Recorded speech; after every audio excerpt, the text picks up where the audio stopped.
आणि यानंतर महाविकास आघाडीची पत्रकार परिषद सुरू होते. संजय राऊत बोलतात, पाहूया. संजय माहिती इकडे बोलतो का?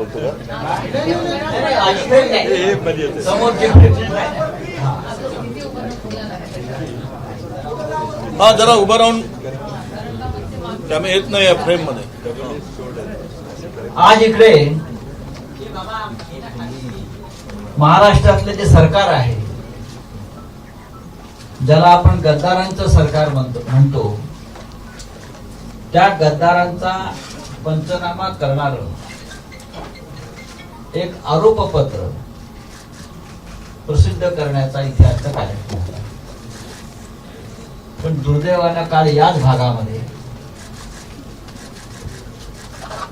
बाबा सिद्दीकी माजी मंत्री यांची हत्या झाली आणि कायदा आणि सुव्यवस्थेचाही पंचनामा या निमित्तानं करावा लागेल,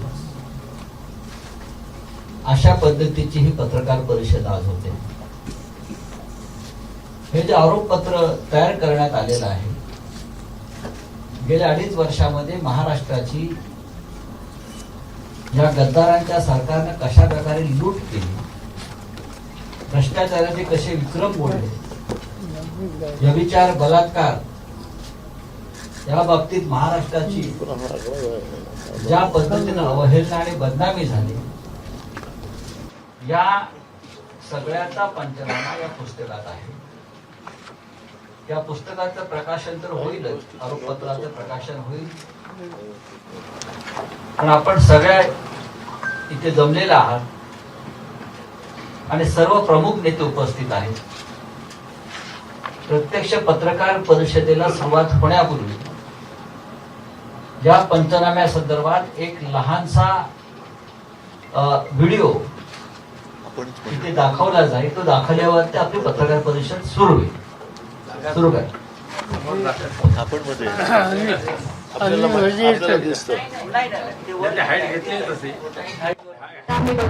जनतेला लाज वाटते, पण यांना लाज वाटत नाही. या खोके सरकारच्या काळात शेतकरी आत्महत्या करत आहेत, महिला सुरक्षित नाहीत, कायदा सुव्यवस्था वेशीला टांगली आहे, तरुण पिढी ड्रग्जमुळे उद्ध्वस्त होत आहे. हे सरकार जनतेचे नाही तर दलालांचे आहे. चला पाहूया या गद्दारांचा पंचनामा. महाराष्ट्रातील उद्योग परराज्यात जात आहेत. दिल्लीश्वरांची मर्जी टिकवण्यासाठी शिंदे, फडणवीस आणि अजितदादांनी उद्योग गुजरातला पाठवले. दिल्लीतून सरकार चालवले जात असून दिल्ली समोर कधीही न झुकणारा महाराष्ट्र आता दिल्लीच्या रिमोटवर चालत आहे. महाराष्ट्रातील महिला सुरक्षित नाही. महाराष्ट्रात मोठ्या प्रमाणात गुन्हेगारी वाढली असून दिवसाढवळ्या महिलांवर हल्ले होत आहेत. महाराष्ट्रातील युवकांना रोजगार नाही, राज्यातील बेरोजगारी वाढतच चालली आहे. महाराष्ट्रातील गुन्हेगारी वाढली आहे. पोलीस स्थानकातच गोळीबार होतोय तर सामान्य माणूस कसा सुरक्षित राहील? शिंदे, फडणवीस, अजित पवार स्वतःचेच पाहत आहेत. महाराष्ट्रातील जनतेला वाऱ्यावर सोडले आहे. महाराष्ट्रातील पक्ष भाजपने फोडले. मराठी माणसाचा स्वाभिमान असलेली शिवसेना आणि राष्ट्रवादी भाजपने कटकारस्थान करून फोडली. शेतकऱ्यांच्या शेतमालाला भाव नाही, त्यामुळे दररोज शेतकरी आत्महत्या करत आहेत. सरकारला याचं कसलंही गांभीर्य नाही. हे पैसे कमवण्यात मशगूल आहेत. महाराष्ट्रात पेपरफुटी होत आहे. या पेपरफुटीनेच महाराष्ट्रातील युवकांच्या भविष्याची वाट लावली आहे. महाराष्ट्रातील विविध प्रोजेक्टला तडे गेले आहेत. टोल भरूनही महाराष्ट्रातील प्रोजेक्ट कोसळत आहेत. रस्त्यांना तडे जात आहेत. एकही दर्जेदार काम नाही. महाराष्ट्रातील महापुरुषांचा अपमान या सरकारने केला आहे. अनितीने सरकार चालवून महापुरुषांचे विचार पायदळी तुडवले आहेत. या खोके सरकारने जिकडे जाऊ तिकडे खाऊ हे धोरण राबवले असून यांना महाराष्ट्राचे आणि राज्यातील जनतेचे सोयच सुतत नाही. या सत्तेसाठी आणि स्वार्थासाठी बेधुंद झालेल्या लोकांना आता जागा दाखवण्याचे जनतेने ठरवले आहे. युवकांचे रोजगार, महिलांची सुरक्षा, कामगारांचे हक्क आणि शेतकऱ्यांचा जीव हिरावून घेणाऱ्या या महाराष्ट्र द्रोही युतीला जागा दाखवून देऊ.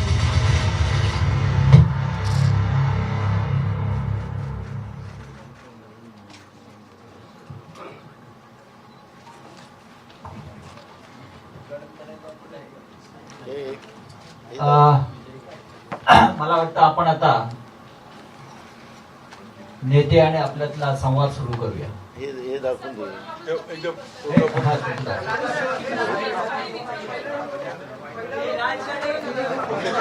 हा, या उभे.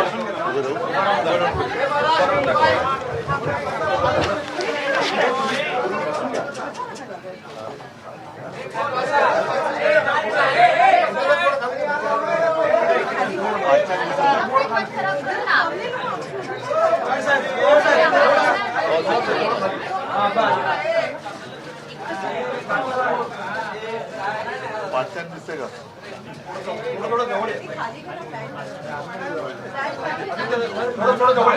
आहे, आहे. जवळच होत.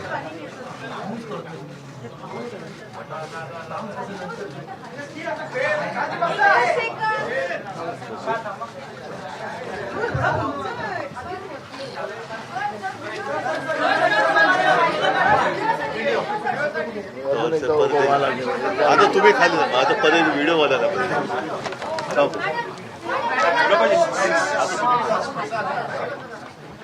व्हिडिओ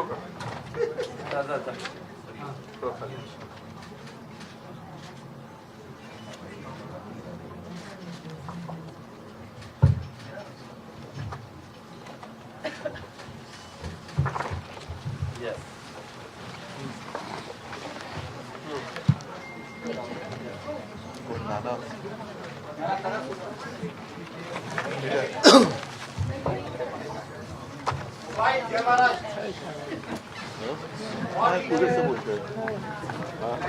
नाही पुरेसं बोल. नाही बोला. त्यांना प्रश्न विचारायचं. तुम्ही थोडंसं बोला.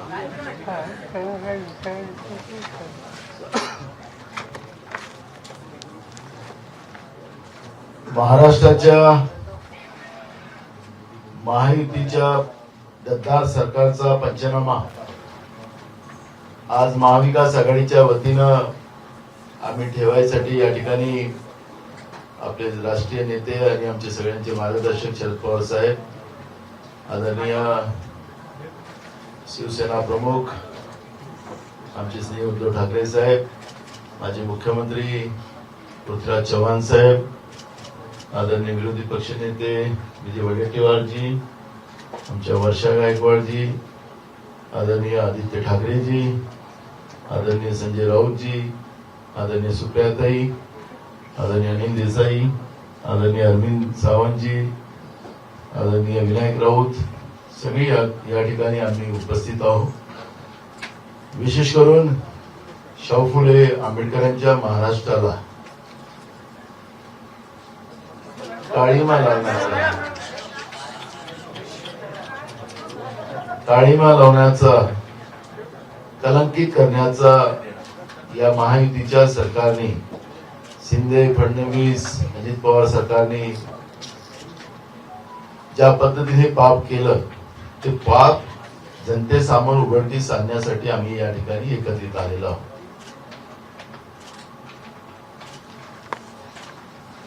ज्या लोकांनी छत्रपती शिवाजी महाराजांच्या राज्याभिषेकाचाच विरोध केला तेच विचाराची लोक सत्तेत आहेत आणि म्हणून त्या लोकांनी मालवणमध्ये राजकोटला जेव्हा छत्रपती शिवाजी महाराजांची प्रतिमा तयार करण्याचं काम हाती घेतलं आणि काही महिन्यातच ती प्रतिमा त्या ठिकाणी तयार करून अवघ्या 8 महिन्यामध्ये छत्रपती शिवाजी महाराजांच्या प्रतिमेची विटंबना करण्याचं पाप भ्रष्टाचाराच्या माध्यमातून या महायुतीच्या भ्रष्टाचारी सरकारने केला आणि त्याच्यामध्ये सुद्धा माफीमध्ये सुद्धा त्यांना किती कंजूसी केली आपण पाहिले. अजूनही राज्याचे उपमुख्यमंत्री देवेंद्र फडणवीस त्यांनी त्या घटनेची माफी मागितली नाही हे पण आपण पाहिलेलं आहे. आज भ्रष्टाचाराचे खूप उदाहरण देता येईल पण त्याच्यावर आदरणीय पवार साहेब उद्धवजी हे पण बोलतील.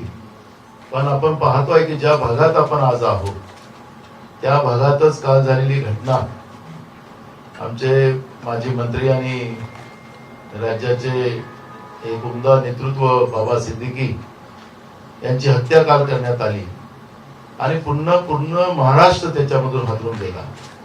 म्हणजे सत्ता पक्षातलेही नेत्या सुरक्षित नाही.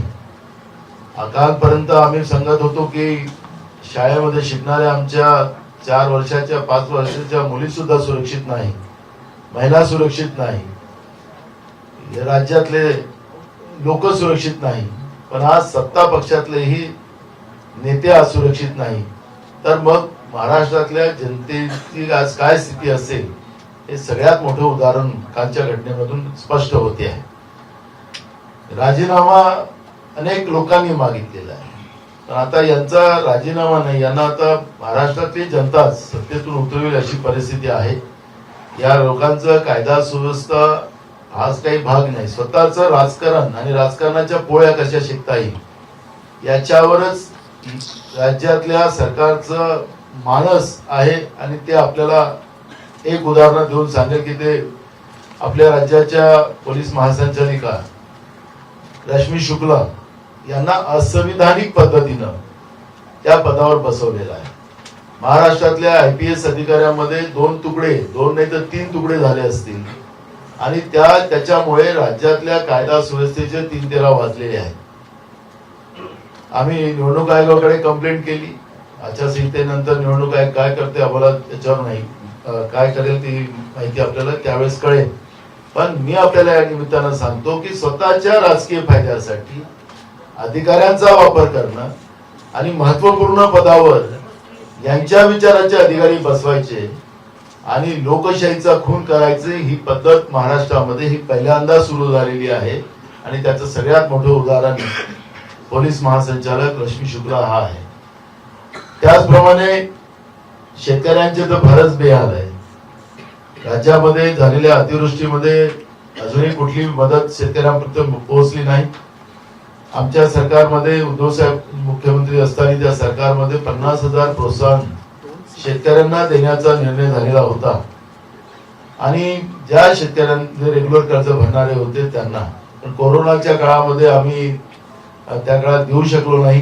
पण आमचं सरकार रेग्युलर झाल्यानंतर कोरोनाच्या नंतर आमच्या सरकारमध्ये ते देण्याचा निर्णय झाला. पण खोक्याचं सरकार महाराष्ट्रात आलं, बेईमानीने आलं, गद्दाराचं सरकार महाराष्ट्रात आलं. ते 50,000 रुपये सुद्धा प्रोत्साहनाचे अजूनपर्यंत शेतकऱ्यांना मिळाले नाही. पीक विमा हे विशिष्ट उद्योगपत्यांसाठी सुरू केलेला आहे.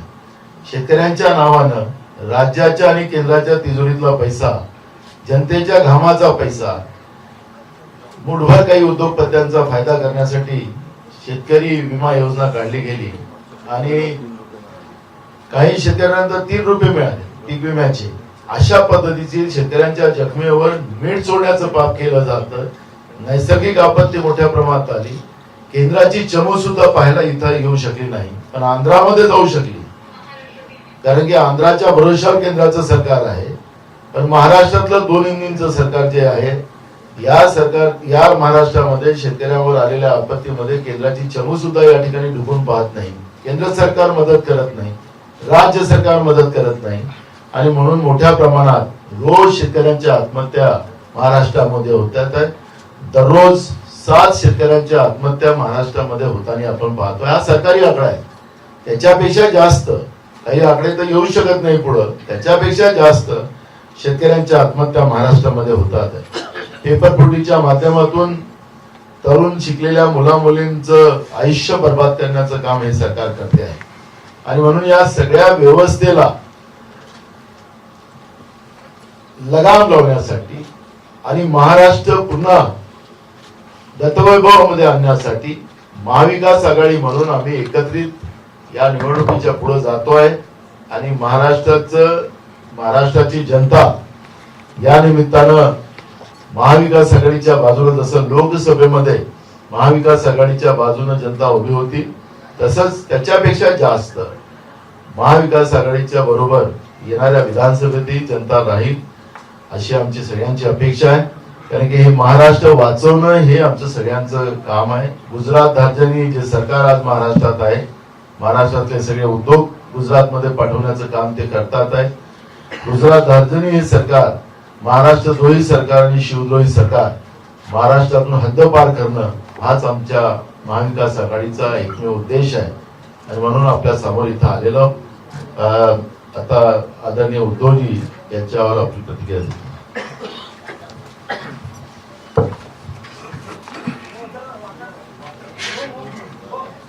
माझ्यासोबत बसलेले आदरणीय पवार साहेब, महाविकास आघाडीचे सर्वच मान्यवर नेते, नानांनी आता आजच्या आपल्या भेटीचा उद्देश सांगितलेला आहे. काल शिवसेनेचा दसरा मेळावा झाला, त्यामध्ये जे मला बोलायचं होतं ते मी बोललोच आहे. पण बोलायचं तरी किती, हा सुद्धा एक प्रश्न आहे. कारण हे जे सरकार आहे, आपण पाहिलं असेल की गद्दारांचा पंचनामा. गद्दारी केवळ शिवसेना आणि पवार साहेबांशी, राष्ट्रवादीशी केली अशातला भाग नाही, तर ही गद्दारी महाराष्ट्राशी झालेली आहे. जणू काही महाराष्ट्र ही मोदी शहांच्या गुलामांची वसाहत झालेली आहे, अशा पद्धतीने जे सरकार चाललंय आणि चालवत आहे, हे सरकार कुठेतरी आता घालवायला पाहिजे. कुठेतरी म्हणजे येत्या महिना दीड महिन्यात होणाऱ्या निवडणुकीतच घालवायला लागेल. सर्व बाबतीमध्ये बोजवारा उडालेला आहे.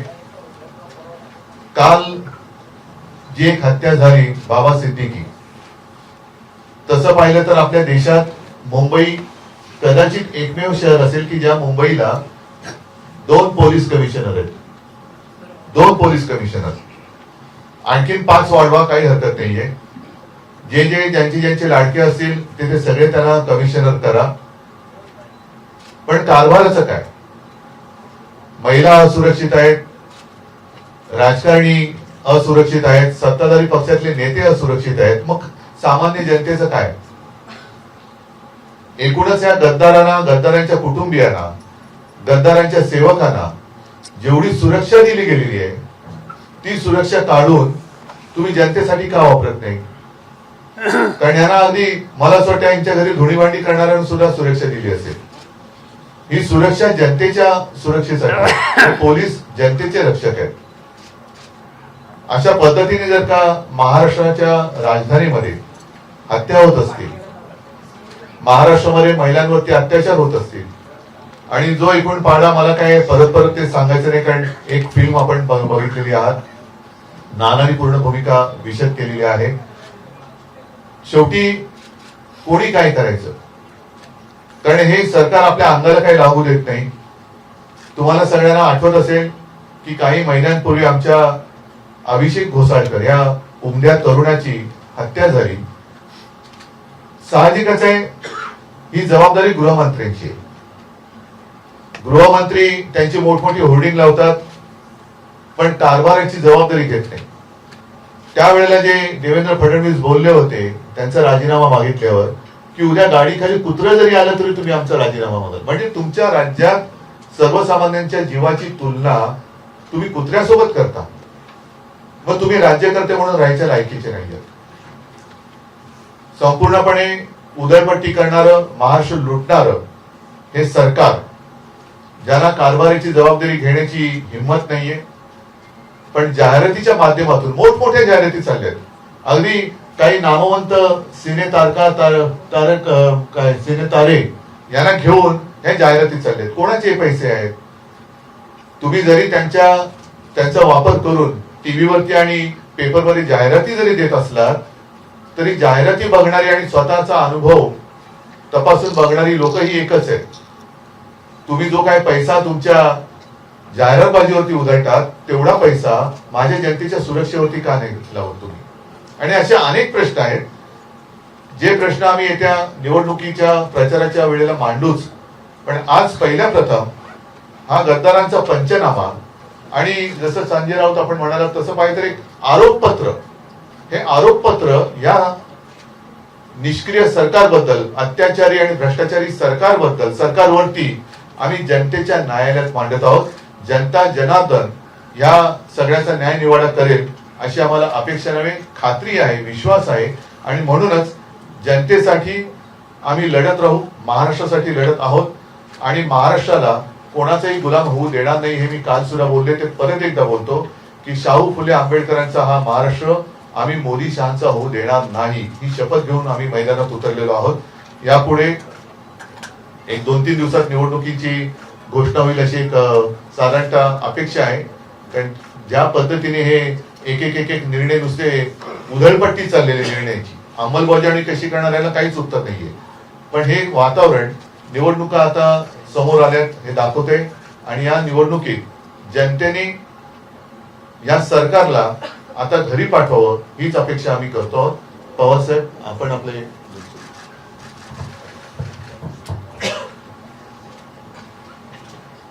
आज जे काही महत्वाचे प्रश्न आहेत त्याचा उल्लेख आमच्या दोन्ही सरकारने केला.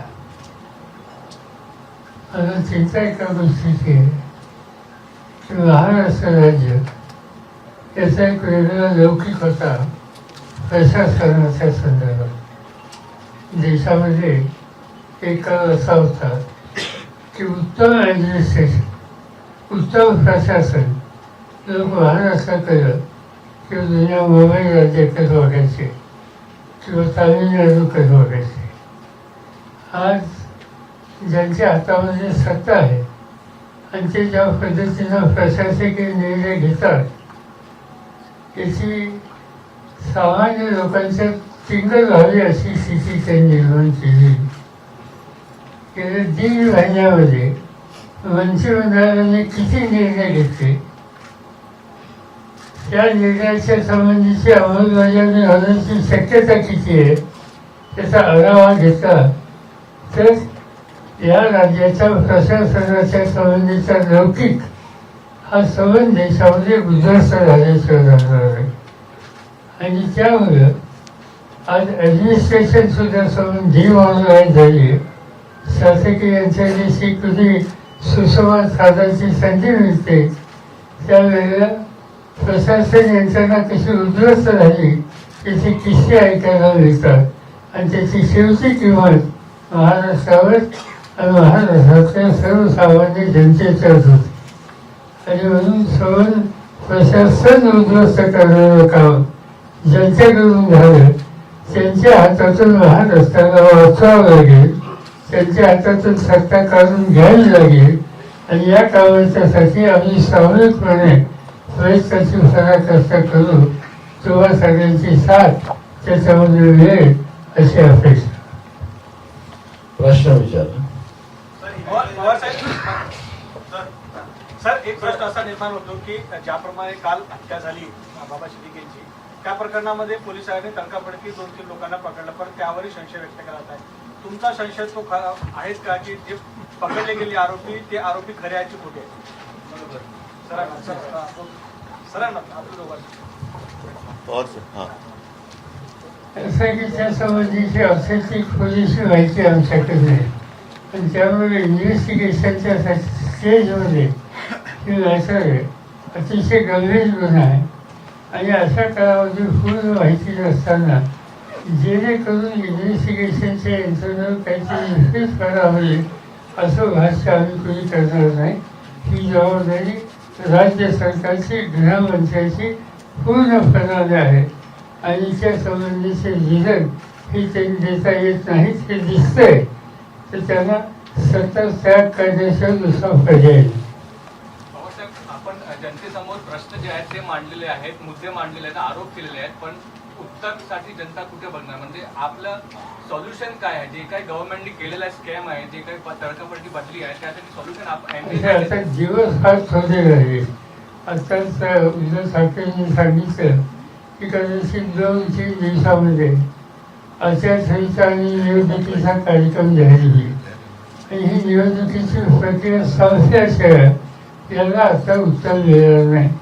या निवडणुकीमध्ये लोकांच्या समोर जाणं आणि लोकांची सुटका करण्याच्यासाठी आम्हा सगळ्यांच्या सामुदायिक प्रयत्नाच्या मागे लोकांनी उभं राहावं हे त्यांना आवाज करणं आणि उद्याच्याला सत्तेत परिवर्तन करून घेणं हाच पर्याय आज महाराष्ट्राच्या दिशेने दिसतो.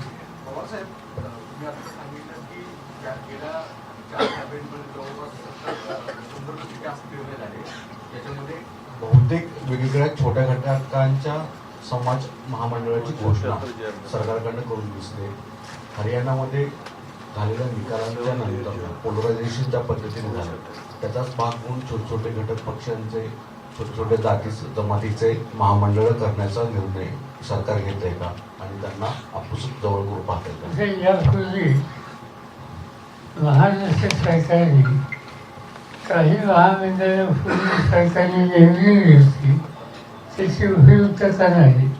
त्याचा प्रशासकीय खर्च हा अधिक आहे आणि त्यामुळे काही महामंडळ रद्द करणं बंद करण्याचा निकाल हा राज्य सरकारने घेतला आहे आणि हा अनुभव नियोजन खात्याने सरकारच्या नेतृत्वाच्या नजरेसमोर आणून दिला असताना ही जी काही दर दिवसाला एक नवीन असा जरी काही त्यांनी हल्ली उद्योग सुरू केलेला आहे त्याला काही फारसा अर्थ नाही, त्याची उपयुक्तता नाही आणि ज्या सामाजिक वर्गाचा उल्लेख केला जातो माझ्या सरकारला काळजी एक आहे की आणखीन एक 2-6 महिन्यात त्या सवय वर्गाच्यामध्ये एक प्रकारचं नैराश्य आल्याचं राहणार नाही पण त्याची चिंता आत्ताच्या राज्यकर्त्यांना नाही. उद्धव सर तुमच्यासाठी प्रश्न आहे. खरं तर एकीकडे हिंदूंच्या नावाने पुन्हा एकदा धार्मिक तेढ निर्माण करण्याचा प्रश्न एकंदरीत सिस्टम जी उभी केली जाते. नुकतंच अकोला असेल त्याच्या बाजूची जी एरिया असतील त्या ठिकाणी पुन्हा एकदा छोटे छोटे दंगल ज्या आहेत त्या घडवल्या जातात. या तिन्ही पक्षांमध्ये तुमचा पक्ष हिंदुत्ववादी विचाराचा तर तुमचं पुढचं नॅरेटिव्ह कसं असणार हे थांबवण्यासाठी? पहिलं एक 2 प्रश्नांबद्दल मला थोडंसं बोलावंसं वाटतं. आपण जो पहिला प्रश्न विचारला की काल ज्या अटका झाल्या त्याच्याबद्दल काय, पवार साहेबांनी म्हटलं ते बरोबर आहे की अजून पुरेशी माहिती आमच्याकडे आलेली नाही. मात्र सरकारच्या प्रत्येक कृतीबद्दल संशय व्यक्त केला जातो ही गंभीर बाब आहे. अगदी कालच्या अटका असतील किंवा मला त्या शिंदेला घातलेल्या गोळ्या असतील त्या सगळ्यांवरती एक संशय व्यक्त केला जातोय. तर ती एक गंभीर बाब आहे. म्हणजे सरकारवरचा विश्वास उडालाय. सर्वसामान्य लोक विचारायला लागले ते सरकार करते ते बरोबर आहे का चूक आहे. इथेच सरकारचं अपयश आहे.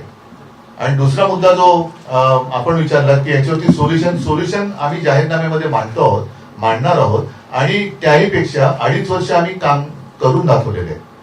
2.5 वर्षाच्या काळामध्ये मग मी आपल्या प्रश्नांना सुद्धा त्यात उत्तर देईन की 2.5 वर्षाच्या काळात सुद्धा जातीय तेढ निर्माण करण्याचा प्रयत्न झाला होता अगदी सीए एनआरसीच्या वेळेपासून. पण महाराष्ट्र हे एक राज्य असं राहिलं की तिकडे कुठेही जातीय दंगल झाली नाही. त्याच्यामुळे त्यांच्याकडे आता शेवटचा प्रयत्न राहिलेला आहे की जातीय दंगली करायच्या आणि त्याच्यावरती आपल्या पोळ्या भाजायच्या. पण महाराष्ट्रातली जनता ही शून्य आहे. त्याच्यामुळे त्यांचा प्रयत्न हा आतापर्यंत यशस्वी झालेला नाही आणि यापुढे सुद्धा तो होणार नाही.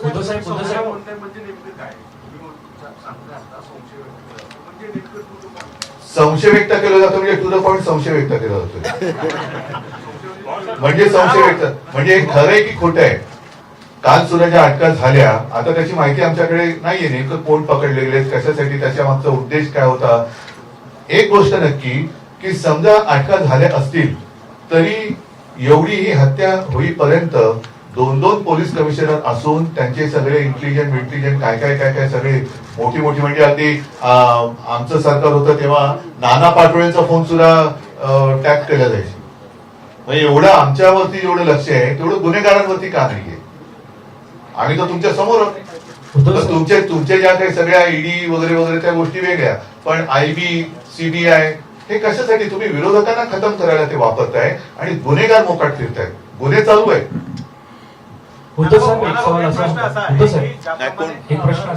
एक मग तुमचा प्रश्न. मुंबईच्या पोलिसांकडे खूप सुरक्षितरित्या पाहिलं जातं. सिक्युरिटी सुद्धा खूप चांगली असते. मात्र आता ज्या सातत्याने हत्या होत आहेत हे पाहता मुंबई आणि महाराष्ट्र भविष्यात सुरक्षित राहील असं वाटतं? भविष्य सोडा आता सुरक्षित आहे असं तुम्हाला वाटतं का? कारण पोलिसांचं कर्तव्य करतात. पण मगाशी जे म्हटलं की पोलिसांचा उपयोग या गद्दारांच्या सुरक्षेसाठी केला जातोय. बघा ना तुम्ही त्यांच्यावरती म्हणजे मी तर असं म्हणतो की माहितीचा अधिकार हा एक भाग वेगळा पण आता गृहमंत्र्यांनी सांगावं की सर्वसामान्य जनतेच्या सुरक्षेसाठी किती पोलीस तैनात आहेत आणि यांच्याकडे जे गद्दारी करून आलेत खोके घेऊन आलेत त्यांना आणि त्यांच्या कुटुंबियांना अगदी त्यांच्याकडे मी थोडं अतिशयोक्तीपूर्ण म्हणतो की त्यांच्याकडे धुणी भांडी करणाऱ्यांना ड्रायव्हरला सुद्धा किती सुरक्षा दिले हे बघा तुम्ही. पोलीस त्यांचं काम करतायत. आपण म्हटलं की जनभावना ही सत्ताधाऱ्यांच्या एका सरकारच्या विरोधात आहे. हरियाणामध्ये पण तीच परिस्थिती होती. सत्ताधाऱ्यांच्या विरोधात परिस्थिती होती आणि निकाल वेगळे लागले. आपल्याला असं वाटतं की महाराष्ट्रातले जनभावना आणि निकाल हे एकच असते. मला मी सध्या महाराष्ट्रामध्ये घेतोय आमचे बाकीचे सरकारी घेत आहे. माझा ऑब्झर्वेशन हे आहे की महाराष्ट्राची जनता परिवर्तनासाठी उत्सुक आहे आणि त्याची डिझाईन आता दिसते. लोकसभेच्या निवडणुकीच्या वेळेला कुणी जो काही निकाल आला तो मान्य करत नसतो. पण निकाल आला आणि निकाल आम्ही 30-31 जागा 48पैकी जिंकू शकलो. त्याचा अर्थ लोकांनी त्यांना बदल हा होता हे स्पष्ट केलं. त्याची पुनरावृत्ती उद्या विधानसभेत होईल याच्याबद्दल माझ्या मनात शंका नाही. महाविकास आघाडीच्या मुख्यमंत्री एकनाथ शिंदे नेत्यांना माझा प्रश्न आहे की प्रचाराचं धोरण ठरलेलं दिसतंय, पण महाविकास आघाडी मुख्यमंत्री पदाचा चेहरा किंवा कोणी नेतृत्व करावं पहिलं महायुतीचा मुख्यमंत्री पदाचा चेहरा जाहीर करू द्या. मी काल जे माझ्या भाषणात म्हटलंय की भाजपची एवढी दयनीय अवस्था झालेली आहे की त्यांना चोरांना आणि गद्दारांना नेता म्हणून मानावं लागतंय. त्यांच्या नेतृत्वात ते निवडणूक लढणार आहेत का? पहिला महायुतीचा चेहरा येऊ द्या. आमच्याकडे चेहरे आहेत. नाही, उद्धवजी तिन्ही प्रमुख नेत्यांना प्रश्न आहे की निवडणुका या नेतृत्व जाहीर करून लढल्या जाव्यात की म्हणून ऐका, म्हणून तिन्ही नेत्यांपैकी पहिलं माझ्या हातात माईक आहे, मी बोलतो म्हणून मी माझं उत्तर दिलेलं आहे. आणि त्या पलीकडे जाऊन सांगतो की ही निवडणूक महाविकास आघाडी आणि महायुती अशी होणार आहे. जसं आमच्याकडनं तुम्ही मुख्यमंत्री पदाचा चेहरा अपेक्षित करता आहात, मी तर असं म्हणेन की जे सत्ताधारी आहेत त्यांनी पहिले जाहीर केलं पाहिजे की त्यांचा मुख्यमंत्री पदाचा चेहरा कोण. त्यांचा जाहीर झाला नाही झाला की पाहिजे आम्ही आमचा चेहरा जाहीर करू. पवारसाहेब तुमचं काय मत आहे? नाना पटोले तुमचं काय मत आहे? तिन्ही प्रमुख नेत्यांना प्रश्न होते की निवडणुकीच्या आधी मुख्यमंत्री पदाचा चेहरा जाहीर व्हावा की नंतर व्हावा? आता त्यांनी स्वच्छ उत्तर दिलं तेच आम्हाला सगळ्यांचे आमच्यात एकमत आहे. तेच आम्हाला मान्य. आमचं एकमत आहे. मुख्यमंत्री पदाचा चेहरा नंतर ठरेल. म्हणून आता तिकडे सांगा तुम्ही. पवारसाहेब काल महायुतीमध्ये शिवतीर्थावर पवारसाहेब प्रश्न है, लाड़की बहन योजना महाराष्ट्र में चल रही है, महाराष्ट्र की ट्रेजरी की हालत खराब है, तो आप क्या चाहेंगे? लाड़की बहन योजना को शुरू रखेंगे तो जो फाइनेंशियल भार महाराष्ट्र की स्टेट पे है उसको कैसे कवर करेंगे? क्या सोचें? असं आहे की महिलांचा तो सन्मान वाढवण्याच्यासाठी कुठलंही धोरण स्वीकारलं तर त्याचं समर्थन आम्ही सगळेच करतो. मुद्दा फक्त एकच आहे की ही योजना तात्पुरती आहे का कायमस्वरूपाची. अशा प्रकारच्या योजना ज्यावेळेला जाहीर केल्या जातात, राबवल्या जातात, प्रतिवर्षी राज्य सरकारचा अंदाजपत्रक जे जाहीर केलं जातं, बजेट मांडलं जातं आणि त्या बजेटमध्ये तरतुदी केल्या जातात. त्याचे एकही तरतूद स्वच्छ बजेटमध्ये केलेली नाही. हा निवडणुकीच्या होती केलेला उद्योग आहे आणि आमची खात्री आहे की ह्या एक प्रकारे वडिलांची फसवणूक करण्याच्या संबंधीचा भाव होईल. एक गोष्ट योजना कंटिन्यू करणार का? साधारण प्रश्न हाच आहे, योजना तुम्ही कंटिन्यू करणार का? असं आहे की एक्झॅक्टली त्याचं स्वरूप याच्यासाठी करावं लागेल. त्याच्यासाठी एखाद्या बजेटची तरतूद काय याची माहिती घ्यावी लागेल आणि त्याच्यामध्ये पुरेशी योजना राबवायला आवश्यक असलेली एवढी पूर्तता जर असेल तर कंटिन्युएशन करण्यास सुद्धा काही कोणाचा विरोध नाही.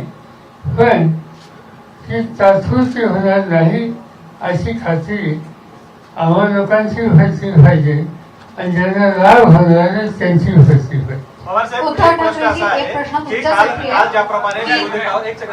पवारसाहेब काल ज्याप्रमाणे उद्धव साहेबांचं शिवतीर्थावर जे भाषण झालं त्याच्यानंतर एक व्हिडिओ दाखवण्यात आला, त्यामध्ये उद्धव साहेबांनी जी त्यांनी मुख्यमंत्री पदाची शपथ घेतली तो व्हिडिओ दाखवण्यात आला. तो काय खोटा होता? काय खोटा होता? नाही, तो खरा होता. परंतु सर दुसरं असं आहे की नाना पटोले त्यांच्या मतदारसंघात आणि विदर्भात खास करून मुख्यमंत्री पदाचा उमेदवार असला ते शपथ घेतील तेव्हा त्यांचा व्हिडिओ दाखवतील. पृथ्वीराजजी त्यांचा व्हिडिओ दाखवतील. मी आपल्या सगळ्या पत्रकारांना संपादकांना माझी विनंती आहे की आम्ही एक आमचा मुख्यमंत्री पण आम्ही सगळे एकमताने डिसाईड करू, कुठलंही भांडण होणार नाही हे तुम्हाला मी जाहीरपणे या ठिकाणी सांगतो. आम्हाला महाराष्ट्र वाचवायचं आहे. महाराष्ट्र आता धोक्यात आहे. आज शाहू फुले आंबेडकर विचाराला संपवून मोदी आणि शहाचा विचार या महाराष्ट्रात आणला जातोय. ते महाराष्ट्र कधी खपवून घेणार नाही. आणि त्यासाठी आमची लढाई आहे आणि आम्ही त्यासाठी हे मुख्यमंत्र्यांची खुर्ची हा काही आमच्यासाठी महत्वाचा नाही, तो त्यांच्यासाठी खोक्यावाल्यांसाठी तो एक मुद्दा आहे. आणि तुम्ही महामंडळ आणि हे सगळ्यांचं तुम्ही घोषणा 278 तुम्हाला आकडे माहित नसेल म्हणून मी आकडे सांगतो. या 2 आठवड्यामध्ये त्यांनी जे कॅबिनेटचे निर्णय घेतले त्या महिनाभरामध्ये ते 278 आहे. अनेक अर्थमंत्री होते या पहिल्या याच्यामध्ये, त्यावेळेस त्यांनी अनेक महामंडळ जाहीर केले होते, बजेटमध्ये केले होते. एक तरी चालू आहे का हे पहिले तपासलं पाहिजे. त्या महामंडळाला निधी उपलब्ध करून दिली आहे का हे तपासलं पाहिजे. निवडणुकीचे जुमले आता या महाराष्ट्राला माहिती आहे की भाजप आणि त्यांचे सोबती हे निवडणुकीचे जुमले करण्यामध्ये एक्सपर्ट आहे. आपल्याला माहितीसाठी सांगतो, परवा बंजारा समाजाच्या जे तीर्थस्थळ आहे पोरादेवी त्या ठिकाणी नरेंद्र मोदीजी आले आणि त्या ठिकाणी ज्या पद्धतीनं ते त्यांचा तो कार्यक्रम बाजूला पवार साहेब पण आपण पण अनेक योजना राबवल्यात. आपणही केंद्रामध्ये कृषी मंत्री राहिला. आपण शेतकऱ्याला पैसे जे आपल्या दर हप्त्याला काही आपण त्याचा इव्हेंट नाही करत, पण मोदीजी दर हप्त्याला इव्हेंट करतात. तर तो इव्हेंट तिथं केला. तिथं ज्या पद्धतीनं पूर्ण बंजारा समाज त्यांच्यावर नाराज झाला, कारण की ते धार्मिक स्थळ ठिकाणी राजकीय भाषण झालं. त्यामुळे बंजारा समाजाच्या लोकांमध्ये भयानक राग भाजपच्या विरोधात त्या ठिकाणी निर्माण झाला. कारण की आता जे काही इव्हेंट महाराष्ट्रामध्ये शासकीय माध्यमातून केले जातात आहेत आणि त्या शासकीय प्रोग्राम मध्ये सगळे राजकीय भाषण केली जातात. हे महाराष्ट्राला कधी महाराष्ट्र खपवून घेणार नाही. महाराष्ट्रामध्ये पवार साहेब आमचे सत्तेमध्ये राहिले आणि पुढच्या काळातही राहणार. पण मी तुम्हाला सांगतो की शासकीय कार्यक्रमामध्ये राजकीय भाषण कधी आम्ही पाहिलेलं नाही, पण महाराष्ट्रामध्ये हे पहिल्यांदा जे आम्ही पाहतोय हे महाराष्ट्राची जनता खपवून घेत नाही. पण सर हरियाणाच्या हेच कंटिन्यू होतं की प्रधानमंत्री आले आणि बंजारा समाजाच्या संबंधीची मतं त्यांनी मांडली. पोरादेवीला त्यांनी एक विधान असे केलं की बंजारा समाजासाठी काँग्रेसनं आणि यापूर्वीच्या सरकारने कुठेही त्यांना संधी दिली. या राज्याचे 11 वर्ष मुख्यमंत्री वसंत नाईक होते, 3 वर्ष सुधाकर नाईक होते. मनोहर नाईक हे मंत्रिमंडळामध्ये अनेक वर्ष होते. राज्याचे नेतृत्व करण्याच्या संबंधीची संधी काँग्रेसने बंजारा समाजाने दिली. त्याबद्दल तो समाज कृतज्ञता व्यक्त करतो. आणि देशाचा प्रधानमंत्री ते स्वतः सांगतात की असं काही घडलेलं नाही. त्या प्रधानमंत्री हे इन्स्टिट्यूशन आहे, त्याची आम्ही वर्णन करू इच्छित नाही, पण त्या व्यक्तीने त्याची प्रतिष्ठा केली पाहिजे. ती ठेवण्याची भूमिका सुद्धा घेतली जाते. हरियाणाच्या निकालानंतर दोनच मिनिटं मी मगाशी पण बोलले. Thank you so much. काल तुम्ही तुमच्या दसरा मेळाव्यात म्हटलात की भाजप फक्त धर्माधर्मात नाही जाती जातीत पण तेढ निर्माण करतंय. महाराष्ट्रात आता धनगर आरक्षणाचा विषय असू देत किंवा आदिवासी MLA त्याच्या विरुद्ध उठलेले आहेत. काल जरांगे पाटलांनी पण सरकार विरुद्ध दंड थोपटलेत. या सगळ्याचं निवडणुकीपर्यंत कसं पर्यावसन होताना तुम्ही बघता? सर्वजण आता भाजपला ओळखून आहे की जी नीती इंग्रजांनी वापरली होती, तोडाफोडा आणि राज्य करा, तीच नीती भारतीय जनता पक्ष ज्यांचा स्वातंत्र्य लढ्यात दुरान्वयाने कुठे संबंध नव्हता, तो पक्ष इंग्रजांची नीती वापरतोय. आणि म्हणून मला नाही वाटत की आता त्यांच्या या भूलथापाला कोणी बळी पडेल. महत्वाचा प्रश्न की या सगळ्या गोष्टीमध्ये आपल्या महाराष्ट्राचे रोजगार गुजरातला पडवले जात आहेत. बाकीचे सगळे आरोप आम्ही करतोच आहोत. आणि सोल्युशन तुम्ही जे काही विचारलं तर आमचं जे हिंदुत्व आहे ते हृदयात राम आणि हाताला काम, म्हणजेच रोजगार. आपल्या राज्याची परिस्थिती एवढी दयनीय झालेली आहे की साधारणतः 17,000 पोलीस भरतीसाठी 17 लाख अर्ज आले, 46,000 सफाई कामगारांच्या जागेसाठी अनेक पदवीधरांनी अर्ज केले.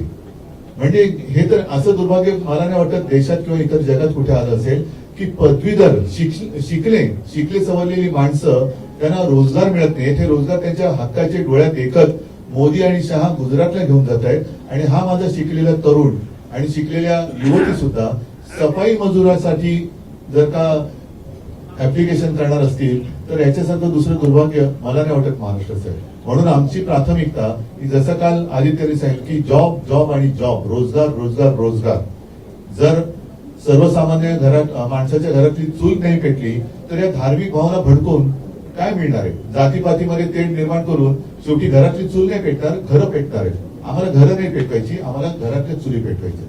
पण सर असं आहे की हरियाणाच्या निकालानंतर एक मिनिट राजदीप, हरियाणा बरोबर काश्मीरचा निकाल लागलेला आहे. मग काश्मीरमध्ये जो सुकडा साफ झाला भाजपचा त्याच्याबद्दल आपण बोलत का नाही. कारण त्यांच्याकडे तर त्यांनी 370 कलम रद्द केलं, आणखीन बऱ्याच काही गोष्टी केल्या. एवढं झाल्यानंतर सगळ्यात जास्त जागा या भाजपच्या काश्मीरमध्ये यायला पाहिजे होत्या. पण काश्मीरमध्ये सुकडा साफ झाला त्याच्याबद्दल कोणी म्हणत नाही. हरियाणामध्ये काल संजय राऊतनी जे सांगितलं की 0.6 म्हणजे 1% सुद्धा नाही, फक्त 0.6 मतं ही भाजपला जास्त मिळाल्यानंतर 30 जागा भाजपच्या जास्त कशा काही येऊ शकतात. तर त्याच्यामुळे मला असं वाटतं की प्रत्येक राज्याचं कॅल्क्युलेशन हे वेगळं आहे. महाराष्ट्राने इतर संपूर्ण महाराष्ट्राने गेल्या वेळेला भाजपला साथ दिलेली नाही आणि महाराष्ट्र देशाला दिशा देत असतो. त्याच्यामुळे मला असं वाटतं की हरियाणा बरोबर काश्मीरच्या निकालावरती पण तेवढीच चर्चा व्हायला पाहिजे. माझा प्रश्न असा आहे, हरियाणाच्या निकाल नंतर भाजप म्हणते की डबल इंजिनची त्यांची सरकार आहे आणि मोदी फॅक्टर आहे. आपल्या या त्यांच्या डबल इंजिनचे डबे गुल झाले. नाही पण आपल्या या पंचनामामध्ये कुठे ना कुठे आपण म्हणताय महाराष्ट्र बनाम गुजरात किंवा महाराष्ट्र बनाम दिल्ली आणि एक महाराष्ट्र धर्माचा तुम्ही एक उल्लेख केलाय. मला तुम्हाला विचारायचं ह्या इलेक्शन मध्ये तो तुम्हाला सर्वात मोठा मुद्दा आहे का? एक महाराष्ट्रीयन आयडेंटिटी, मराठी अस्मिता हा मुद्दा आहे का? हरियाणात तो दिसला नाही, तो महाराष्ट्रात दिसेल का? आणि त्याच्यासाठी आपण काय करा? मला असं वाटतं की जी भाषावर प्रांतरचना झाली ती काय आम्ही नव्हती केली, पण भाषावर प्रांतरचना भाषेप्रमाणे प्रत्येक भाषेला एक प्रांत मिळाला. तसाच मराठी माणसाला महाराष्ट्र मिळाला. महाराष्ट्र मिळाल्यानंतर जसं इतर राज्यांना त्यांच्या राजधान्या मिळाल्या तशी राजधानी महाराष्ट्राला मिळाली नव्हती, ती मिळवावी लागली. आणि महाराष्ट्रामध्ये मी मागे सुद्धा एकदा बोललो होते की आपला महाराष्ट्र हा प्रत्येक क्षेत्रामध्ये हा अग्रणी आहे. अगदी क्रांतिकारकांचा असेल, समाज सुधारकांचा असेल, साधू संतांचा असेल आणि छत्रपती शिवाजी महाराज, बाकी सगळे जे आपण म्हणतो ह्या गोष्टी ह्या देशाला आपण दिलेल्या आहेत, महाराष्ट्राने दिलेल्या आहेत. आणि त्या दिलेल्या दिशेवरती संपूर्ण देश चालत असतो. काल सुद्धा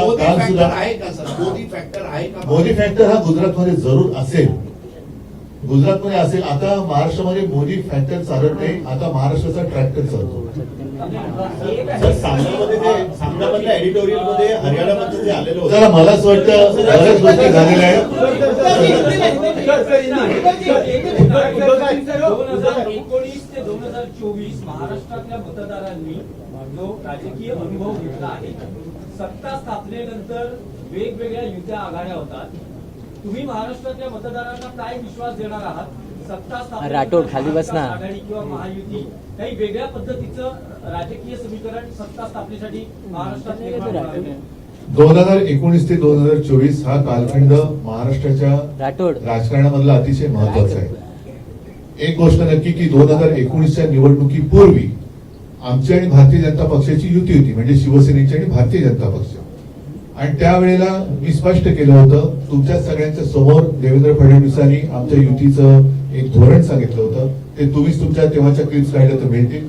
त्याच्यामध्ये त्यांनी दगाबाजी केली आणि म्हणून मी महाविकास आघाडीमध्ये आलो. महाविकास आघाडीचं सरकार उत्तमरित्या चालत होतं. दुर्दैवाने तो कालखंड हा जागतिक एक आरोग्यविषयक आणीबाणीचा होता, करोनाचा होता. पण त्याच्याही बाबतीत महामारीचा होता, करोनाचा होता. त्याही परिस्थितीत महाराष्ट्रामधलं सरकार आम्ही महाविकास आघाडी म्हणून चांगल्या पद्धतीने केलं. केवळ आणि केवळ सत्ता पाहिजे म्हणून लाचार करून आणि एक ज्याला आपण सत्ता भक्षक म्हणतो त्या पद्धतीने हे सरकार आमचं गद्दारी करून पाडलं. एवढंच नव्हे तर आजपर्यंत आपण मी जे काल म्हटलं की छत्रपती शिवाजी महाराजांची मंदिर आम्ही प्रत्येक जिल्ह्यात बांधतो, कारण महाराजांच्या वेळेला सुद्धा स्वराज्यावरती चालून येणारे आपलेच काही गद्दार होते. त्या गद्दारांना महाराजांनी क्षमा केली नव्हती. आज गद्दारांना डोक्यावर घेऊन महाराष्ट्र छत्रपती शिवाजी महाराजांचा महाराष्ट्र चालवला जातोय, हे महाराष्ट्र कदापि सहन करणार नाही.